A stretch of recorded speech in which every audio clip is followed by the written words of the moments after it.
keenya Oromootti bobbaase namni nafxanya fuuldura isa of keenyee inni wal gahii geggeessa marii adeemsifna wanti jedhamu fudhatama hin qabu Oromoodhaafis hin ta'u isa har'aa miti la isa borii dabaleen dubbataa jiran hooggansi Oromoollee gaafa hidhaadhaa ba'e Abiyyi wajjiniin mareen hin jiru warra gumaati Abiy iddoo sanaa ka'ee darbatamuu qaba gaafanni achii ka'edha kan Oromoon iddoo see ga'uu qabdu hamma achi geenyutti maal hojjennaadha hamma achi geenyutti wanti nuyi hojjennu isa sila Profeesar Isqeel jedhe itti mudduudha maalitti muddina tokko marsaadhaan qeerrooni waamicha qabsoo waama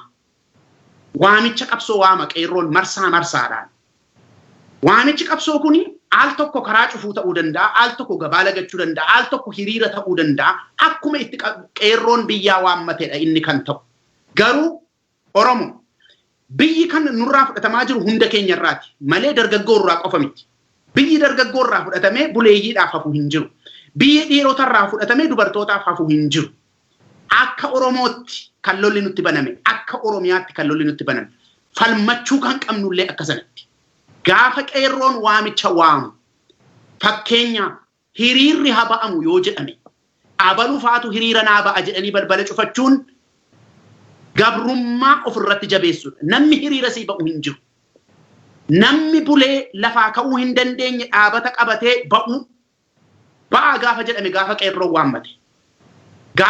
waammate karaan haa cufamu yoo jedhame dhiirri dubartiin guddaaf xinnaan dargaggoon ituu hin hafin namni hundumtuu karaan haa cufamu gaafa jedhame sana hojiirra oolchuudha wanta walaayittaatti ta'e ergitaniitu abiddatti qabsiisanii kokkee qabaniitu guyyaa lama keessatti hidhaadhaa baafatan hooggantoota isaanii sabi Oromoo guddaadha akka kanattiin wal bira qabuu hin dandeenyu jechuu dandeessu Oromoon gaafa jabaate kanuma kan Oromoos kompleksitii nu keessa jiru nuyidha kan overkaamii gochuu danda'u nuyidha kan dandammachuu danda'u kanaaf abalufaatu naa qabsaa abalufaatu naa hooggana abalufaatu qabsoo koo galmaan ga'a wanti jedhamu hin jiru Oromiyaadhaaf Oromummaa kan dhale hawwii biyyoolessaa uummata Oromoo kan miidhatee dhalee uummata Oromooti malee eliitii Oromoo miti eenyuun iyyuu miti inni kun gaafa nurkaa gatachamuudhaaf nutti duulamu diina keenya ka'ee kokkee qabachuu kan qabu hunda keenya abaluuf abalu miti barataadhaaf dhiifamee barsiisonni manatti galuu hin danda'ani biyya irra jiraatan hin qaban waan ta'e kanaafi namni hundumtuu deebii kennuutu irra jiraata abboota gadaa Oromiyaa keessa jirtan guyyaan har'aa guyyaa isin teessanii uummata Oromoo ilaaltan miti har'a walittinna ituu yeroon jiru gaafa Oromoon ayyaana godhatu ayyaana eebbisuu duwwaadhaaf miti abbaan gadaa kan uumame har'a rakkoo Oromoodha isa Oromoo keessatti kulkulee jiru dubbachuudhaaf ija jabina qabaachuutu isin irra jiraata akka bara qabsoo Oromoo Protestiidhaa godhamaa ture abboonni gadaa goota ta'anii Oromoodhaa wajjin dhaabataa turan abboonni gadaa Oromoo keessa jiran garaa Oromoo keessaa ba'ammoo miti kan jedhu yeroo akkasiitu iddoodhaa ba'a jaarsoliin Oromoo ganda keessa jirtan aanaarra godina garagaraarra kan jirtan qabsoo Oromootii wajjiniin walaallammii tokko malee fuuldura baatanii dhaabbachuutu isin irra jiraata walumaa galatti uummanni Oromoo gaafa waamichi qabsoo godhamu abalufaatu gadi ba'eenaa qabsaa abalufaatu kana galmaan ga'a jechuun hin jiru sadarkaan sun bira darbameera uummata Oromootiif waamichi godhama deebii kan kennuu qabu uummata Oromooti ani barsiisaadha mana keessa taa'ee tan barataan naa qabsa'an hin jiru barsiisonni yuunivarsiitii kan sadarkaa lammaffaa kan sadarkaa tokkoffaa hundumtuu biyya waliin qabna taanaan hundi keenya walii wajjiniin qabsoomna kanaaf namni hundumtuu deebii kennuutu irra jiraata kallattiin qabsoo keenyaa sagana maalifaan kana dubbataa jira Tigraayin ilaalaa wanta Tigraayitti ta'e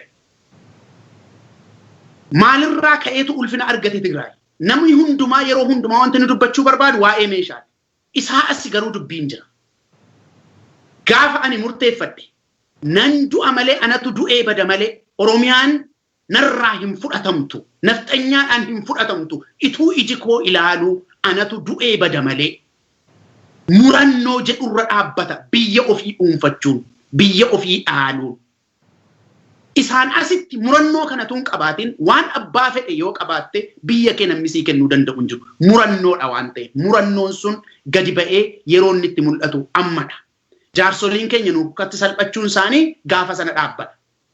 Dargaggoonni keenya akka hoolaatti mana gadi waamamanii gorra'amuun isaanii gaafa sana dhaabbata. Dubartoonni keenyas nurkatti salphachuun isaanii gaafa sana nurraa dhaabbata. Kallattiin qabsoo keenyaa walumaa galatti kaayyoo keenya isa yeroo gabaabaatiif galma isa dhumaa ilaalcha keessa kan galfate qulqulleessee kan ilaale ta'uutu irra jiraata. Murannoodhaan kan deggirame ta'uutu irra jiraata. Maltee diina horiidhaan warra bitamanii dhufan maqaa jaarsummaa yamaaliyyoo kan irratti ija banate ta'uutu irra jiraata. Kallattiin keenya inni walii galaa garuu itti muddii isa jedhu sana. Gabaabaa dubbii kan biraa isa sila heenoo kaase afaan tokko duwwaa dubbadheetan sagantaa keenya xumurra. Waa'ee civil service keessa namoota hojjettanii, waa'ee hojjettoota mootummaadha. Bara OPDOs ammas OPDOdhuma kan jiru haa ta'u maqaa kan biraa moggaafatteetti sirna nafxanyaa dhaabuudhaaf jettee bara OPDOs hojjettoonni civil service Oromiyaa keessa jiran naannoo kan biraa keessas kan jirani miseensa mootummaati. Kun waan beekamudha. Miseensa paartii biyya bulchuuti. Mindaa keessa nyaachuu hin dandeessan jedhamtanii sodaachifamtanii mindaa nyaachuudhaaf akkasin miseensa paartii biyya bulchuu taatan biyya guutuutu beeka. Maaliif taatan jedhees uummati Oromoo takkaa isin lolee hin beeku. Har'a garuu ijibbaatatu dhufe. Ijibbaati dhufe kuni sirna nafxanyaatii fi uummata Oromootu addaan walitti ba'aa jira. Kana gidduu iddoo banaan tokkollee seentimeetiriin tokkollee hin jiru. Lafi gidduu dhaabbattan hin jiru. Filachuutu isin irra jiraata.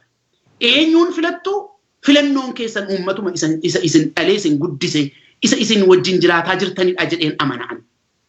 Kanaaf uummata Oromooti wajjin guyyaa isinitti dhaabbattan har'adha. Warri yoon uummata Oromoo bira goree yoon uummata koo bira goree hojii koon dhaba jettan murteen keessan har'adha kan barbaachisu. Uummata bira moo nafxanyaa sirna nafxanyaa bira dhaabbadhu kan jedhu filannoonsa har'a taasifamaa jechuudha. Wanti itti qabatan gidduu kana ispeesiin jirtisee kanarran dhaabbadha wanti jedhan hin jiru waan ta'eef. Qulqulluu nafxanyaadhaa fi Oromootu walitti ba'e waan ta'eef. Kana gidduu iddoo banaan hin jiru. Uummata keessan keessa jiraattu, saba keessan keessa jiraattu, biyyi isin irra jiraattan, biyya Oromooti, Oromoodhaa wajjin jiraattu, kanaaf uummata keessan waan dandeessanii bira dhaabbadha. Diduu beekaa. Diduu beekaa. Baraa diduu. Mucaan namaa wanta itti dhufu gaafa waan isaan taane wanta conscienceinsa qalbiinsaa waan hin fudhanne gaafa hin dinne namummaa gadhiisaa adeema. Kanaaf diduu baraa ituma peeroolii mootummaa irratti farramuuni ashkara mootummaa nama godhaa hin danda'u. Kan isinii kaffalu uummata keessanidha malee biltsiginnaa miti sirna nafxanyaas miti. Kaadirooti ganda keessa jirtanis akkasuma. Qeerroon waamicha godhee jira afooshaa keessatti akkasin hin hirmaanneef. Akka namni cidha keessan irratti hin hirmaanneef akka namni du'a gayii keessan taaziyaa keessan hin dhufneef qeerroon waamicha taasisee jira. Kana keessa effectively ituu hin baafamin deebii kennuutu isin irra jiraata. Kan uummata Oromootti dhufe sirna nafxanyaati waan ta'eef. Ilaa Abiy Ahmed inni Shimallisiif hin taane kaadiree gandaatiif ta'aan jiru abadan hin gowwoomina. In argitu waan inni Shimallisiin godhuuf deemamu. Nafxanyaatti kennee nafxanyaan Baahir Daariin teessee ibsa kan irratti baafte mootummaa naannoo Oromiyaa. Salphinni kana alaa maaltu jira pirezidaantii jedhamanii pirezidaantii maaliitii miti inni. Baahir Daar irraa ajaja dhufu. Ilaa waan inni gola keessatti walitti qabee barsiisota yuunivarsiitii Oromiyaa keessaa Oromiyaadhaa alaa Oromoo kan ta'an walitti qabee inni jedheen nuyi Oromoodhaaf hojjennaa jedheetu golatti Oromoo gowwoomsee biraa deeme. Isa nu yeroo hundumaa dubbannu diina Oromootii biltsiginnaanii Oromoo irratti hojjetti ofaallaa Oromoo malee Oromoodhaaf hin dhaabbatu sanuu jennu sana Abiy ragaanuu ba'e miillana sobadha inni Shimallis golatti dubbate dhaabbii ejjennoo paartii keenyaa bakka hin bu'u inni sitti gaafatamaa jedhe. Abiyyitu ragaa ba'elaa beeka. Nuyi Oromoodhaa wajjin hin dhaabbannu diina Oromooti nuyi kan jedhu jechuudha. Inni nuyi Oromoodhaa wajjin dhaabbannaa jedhe miti. Oromoodhaaf hojjennaa jedhe miti. Olaantummaa Oromootiif hojjennaa jedhe miti. Abiyyi immoo sirrii miti. Paartii koo bakka hin bu'u kuni faallaa Oromooti kan hin dhaabbadhu jechuusa. Baahir Daar irraa ibsa kenname konfirmii godheetu hojiirra oolche jechuudha. Namichi Shimallisiif hin taane kaadiree gandaatiif ta'aan jiru. Bulchaa godinaatiif ta'aan jiru. Barsiisota Oromiyaa keessa jiraniif ta'aan jiru. Civil servantiidhaaf ta'aan jiru. Poolisoota Oromiyaatiif ta'aan jiru. Diina hunda keenyaati sirni kun.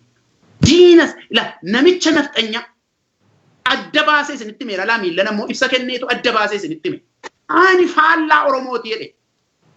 Kanaafi faallaa keessan kan dhaabbate kanaaf deebii kennuunsaa yeroonsa ammadha yeroon itti uummata keessan bira gortan jechuuf hin jedhe. Poolisiin Oromiyaa already hojii gaggaarii hojjetaa jirtu. Sadarkaa hooggansaatti ol ba'ee garuu ejjennoon fudhatamuu qaba. Akka yeroo Oromoo protestiisan. Hamma yoomiitti uummata keessan ajjeef. Hamma yoomiitti uummata keessan akka horiitti qabdanii hiitu. Hamma yoomiitti nama sin dhalee nama sin guddise qabdanii sodaachistanii hidhaatti galchitu. Hamma yoomiitti kun ta'a lafa Oromoo irratti. Kanaafi qalbiin keessan isinitti musana sadarkaa hooggansaatti as fidaatii hojjedha. Ijoolleen raayyaa ittisa biyyaa keessa jirtanis akkuma akka didaa jirtan hinuma dhageenya ergaa isin ergattu. Akka isin hin taane sirni kun nafxanyummaa uummata keessan irratti fe'uu akka hin barbaanne himataa. Sadarkaa hooggansaatti as ba'ee caasaadhaan mul'ate sirrii miti ati biyya kana balleessaa jirta biyya nurratti diigaa jirta. Deemi ati rakkinni Oromiyaadha rakkinni biyya kanaadha si jedhamuu qabaabe. Ituula kanaaf dhaabbattanii seera tiksuuf dhaabbattanii warra raayyaa ittisa biyyaa gaafa inni mana maree federeeshinii sana seera cabsee sirna nafxanyummaa gad dhaabuudhaaf inni yaalee jennaanii dubbi himtuun mana federeeshinii sabootaa sun hojii gadhiifte gaafa sana kollettaasaa qabdanii lafarra gototaa malee dhaagashitu ture. Ammas garuu yeroon isaan dabarre. Kanaaf isinis uummata keessan bira dhaabbadhaa waliigalli qabsoo keenyaadha. Eessaa isa jedhamee fi itti mudduu isa jedhamudha waliigalli kallattii keenyaa kan jedhudha. Waan nu dhaggeeffattaniif sa'aatii dheeraa baay'ee galatoomaa isiniin jechuun barbaada. Wanti nuyi irratti dubbataa turre kutaa sadiitti kan qoodamedha. Inni jalqabaa Oromiyaanii fi Oromoon eessa jiru haala maalirra jiru kan jedhu ture. Inni lammaffaan immoo kaampiin diinaa maalirra jira kan jedhu ture. Sadaffaan immoo kallattiin qabsoo keenyaa maalidha kan jedhu irratti haasofne. Profeesar Isqeel Gabbisaatii fi Dooktar Heenok waan dhuftanii yaada keessan nuu laattaniif galatooma. Farhaan Abdulsalaam ogeessa teeknikaa ture sa'aatii dheeraa taa'ee nu tajaajilee galatoomi jechuu ni barbaanna. Sagantaan keenya har'aa kanumaan goolabamaa galatooma.